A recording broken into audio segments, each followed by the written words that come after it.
High, তোমরা সবাই কেমন আছো? নিশ্চয়ই ভালো আছো, আর আমিও ভালো আছি।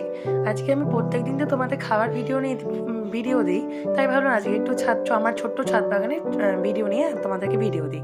দেখো, আমার ছোট্ট ছাদ বাগানের মধ্যে অনেক রকমের ফুল গাছ আছে।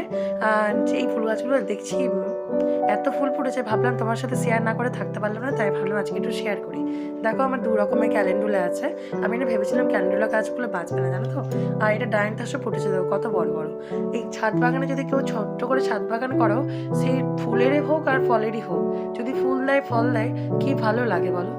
যারা গাছ ভালোবাসো আমার মতো নিশ্চয়ই জানবে গাছের ফুল দিক আর ফল দিক, গাছ লাগানোর মজাটাই আলাদা। আমার তো গাছ লাগাতে খুবই ভালো লাগে। তোমাদের কার কার আমার মতো গাছ লাগাতে ভালো লাগে তারা কিন্তু অবশ্যই কমেন্ট করে জানাবে। আমার মনে হয় বাড়িতে তো সমস্ত কাজকর্ম করি, তার মাঝখানে যদি গাছেরও একটু পরিচর্যা করি, গাছ টাছ লাগাই, তাহলে মনে হয় যেন মন খারাপ থাকলেও মন ভালো হয়ে যায়। তো চলো, আজকের মতো ভিডিও এটুকুই রাখছি। সবাই ভালো থাকবে।